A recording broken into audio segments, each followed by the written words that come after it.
Dikisahkan dalam sebuah riwayat, suatu ketika Rasulullah sedang duduk bersama istri beliau di rumah. Tiba-tiba datang seorang sahabat bernama Abu Dzar Al-Ghifari. Abu Dzar ini terkenal sebagai sahabat yang sangat zuhud, tidak terlalu tertarik dengan harta, dan seringkali gelisah memikirkan keadaan dirinya di hadapan Allah. Ia pun masuk, lalu dengan penuh rasa hormat berkata, "Ya Rasulullah, aku ini seorang yang miskin. Aku tidak memiliki harta yang bisa aku infakkan sebagaimana sahabat-sahabat lain yang kaya. Aku tidak bisa membeli budak lalu memerdekakannya. Aku tidak bisa memberi makanan yang banyak untuk orang miskin. Bagaimana nasibku di hadapan Allah? Bukankah aku akan tertinggal dari mereka yang mampu bersedekah dengan harta mereka?" Mendengar ucapan itu, Rasulullah terdiam sejenak. Wajah beliau menunduk, lalu tersenyum penuh kasih.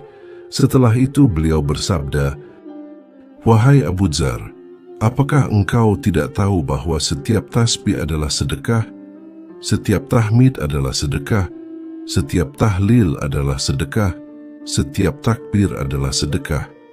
Bahkan setiap langkahmu menuju masjid adalah sedekah, dan engkau menjauhkan sesuatu yang berbahaya dari jalan adalah sedekah." Mendengar sabda itu, Abu Dzar menundukkan kepalanya seakan hatinya lega. Ia menyadari bahwa sedekah bukan hanya dengan harta, tapi juga dengan lisan, perbuatan, dan niat baik yang sederhana. Dari kisah ini, ada beberapa renungan yang sangat dalam.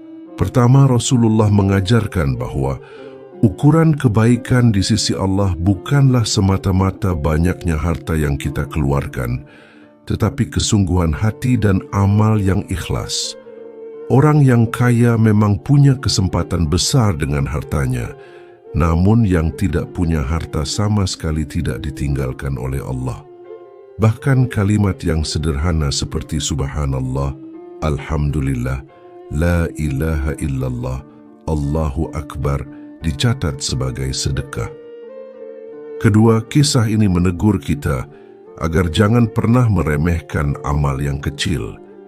Membuang duri di jalan, memberi senyum, mengucapkan salam, menahan lisan dari menyakiti orang lain, semuanya adalah sedekah.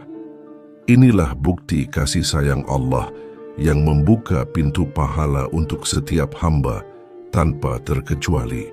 Ketiga, kita belajar tentang kerendahan hati Abu Dzar. Walaupun ia sahabat Nabi, ia tetap merasa khawatir amalnya sedikit.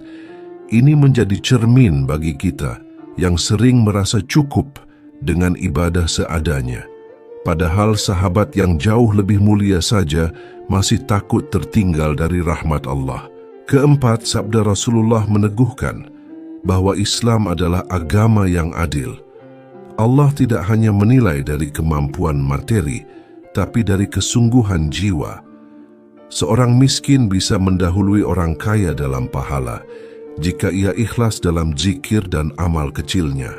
Maka dari itu, renungan yang bisa kita ambil adalah jangan pernah berputus asa hanya karena kita merasa tidak memiliki banyak untuk diberikan. Sedekah itu luas maknanya.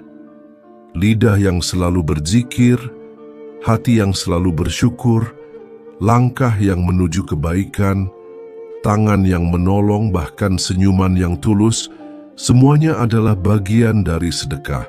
Dan ingatlah, sebagaimana Rasulullah mengajarkan Abu Dzar, setiap hari kita diberi peluang tak terbatas untuk bersedekah meski tanpa uang. Maka jangan biarkan hari-hari kita kosong dari sedekah, karena boleh jadi amal kecil itulah yang menyelamatkan kita di hari akhir.